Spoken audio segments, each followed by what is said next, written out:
Let's get to the airport and catch us an airplane. Will this ever start? It's going now.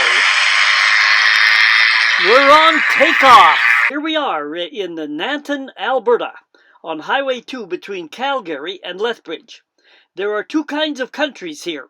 One is farm country. To the east lie the Great Plains and the big fields where the trucks haul in the high-grade grain. The other kind of country is ranch country, mostly to the west. It is a rolling hill country that rambles all the way to Kananaskis country, right up to the foot of the Rocky Mountains. But we are here to see neither one. We are here to see a unique place and to visit a great aircraft museum. It tells the story of the British-based Bomber Command, a group of fighting aircraft squadrons that carried the heavy load all during World War II. And many Canadians fought with the British command, and quite a few from Alberta here as well.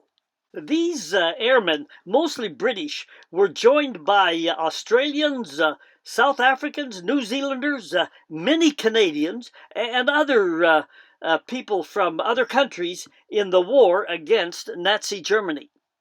They call it the Bomber Command in Nanton, Alberta, south of Calgary. It's a great little museum. Come on by and take a look. Let's go inside. Let's do a short scan inside the hangar. All planes are housed in one big hangar or building. And as you can see here, it is just loaded with different kinds of aircraft. We'll come back to some later. Most in the Bomber Command were young, between the ages of 19 and 26. 125,000 served. Over 55,000 died. Over 8,000 were wounded. It was an unbelievable loss of the young and energetic and hopeful on both sides. The war was a total effort by everyone. Women worked in the factories, in the offices, in all communication and record-keeping work. I know a woman who walked the wings of aircraft, pulling long, heavy rubber fuel lines and fueled the planes. Another worked as a mechanic and airplane service worker because she had smaller hands that could do more effective work in the cramped quarters of wires and radios in the plane cockpits. Women also contributed to the war effort, of course, but nearly all of the flyers were male. The museum has several drawings that were allowed to individualize and personalize the aircraft. The flyers had their superstitions and often carried mascots with them. Things like family photos, a rabbit's foot for good luck, personal scarves, and teddy bears. It was considered good luck for everyone to urinate on the rear wheel just before takeoff. There was a desperate war in full flame. Little or no time existed for psychological services or counseling. Team leaders said they were airmen, not psychiatrists. But many suffered from the natural fear of dying, in addition to both the combat fatigue and shell shock. Those who hesitated or they were ridiculed, demoted, dismissed, or transferred with a label stamped on their personnel file, and that label was LMF, lack of moral fiber. The name of the game was to hide your fears and fight until you died. The star of the Nanton Air Museum is this big boy here, the Avro Lancaster Bomber. It was the most effective bomber and workhorse of World War II. Top speed was 450 kilometers per hour, and its range was 4,000 kilometers. Best of all, it could carry heavy bombs like the green one you see attached to the undercarriage of this plane. It was capable of penetrating over 3 meters of concrete and bringing down huge bridges and buildings. And also, best of all, it could limp home if damaged on only one of its 4 engines if necessary. Although primarily a bomber, it had 4 machine gun stations to protect from attacking enemy aircraft. But the bomber was still a death trap. Only a minority of young men survived beyond their first mission. Either enemy aircraft or anti-aircraft fire from the ground brought down the bombers. Parachuting success out of a hit bomber was only 15%. Those that were lucky enough to make the jump often were hunted and shot by enemy ground soldiers, or were caught and became prisoners of war. The 7-man crew of these bombers were a tightly knit group. They lived together and they flew together. And my cousin lost his life over that. When the bomber was hit that they were in, there's a defined sequence in which people take their turn parachuting out of the plane. And rather than take his turn in the sequence, my cousin chose to help some of his crew members who had been badly shot up in the gunfire when the plane was hit. And they made it. But there was not time for him to make the jump, and he crashed with the airplane. So you know it's another war story of heroism, sacrifice, and tragedy. These are some nice paintings on the walls of the museum. But you know, panic quickly set in when a plane caught fire or started to spin out of control. Problems of bulky parachutes, cramped quarters, and darkness in the war added to the panic and difficulty. Parachuters frequently hit parts of the aircraft after jumping blindly into the night sky. Into German territory. And a German fighter came up, and that pilot came alongside the British plane, and the German pilot saw through the, looking over to the British pilot, that the British pilot was badly wounded. There was blood all over his face, and rather than shoot him down, the German pilot decided to give him a wave that indicated, "Follow me." And the German pilot led the British pilot back into British territory where he could see where to land. And then the German pilot made a U-turn and flew back to German territory. Well, this became quite a story after the war, and it was talked about by old airmen after the war. And someone suggested to the Canadian, why don't you put an ad in a newsletter that they've got in Germany of ex-fighter pilots there, and tell them this story and see if you can contact that German pilot who, in effect, saved your life. Well, the British pilot did that, and the German pilot, within a few weeks, recognized the story and said, "Hey, I was that guy." And the two contacted each other, and they visited each other quite a few times after the war, and in effect became lifelong friends. The museum has earlier vintage aircraft like these old biplanes, and they were replaced by these single-engine planes that you see here. There's one hanging from the ceiling. But let's go and talk about the old biplanes for a while. In World War I, pilots fired pistols at one another in those early dogfights. The biplane opened up the huge Canadian North, and a biplane was the first to fly across the Rocky Mountains, basically following today's route of the Crow's Nest Highway from Vancouver to Lethbridge to Calgary. I made a couple of other videos on the Crow's Nest Highway, a really interesting and varied route, and maybe you have seen those videos. World War I was over. Newer, faster planes were in the skies now. Pilots were no longer needed for the war effort. And old biplanes like this one sold cheap. A $5,000 plane sold for $200. And it led to stunt flying or barnstorming. These flying festivals occurred in open farm fields where crowds watched a low-level daredevil aircraft do things like spins, dives, loop-the-loops, and rollovers.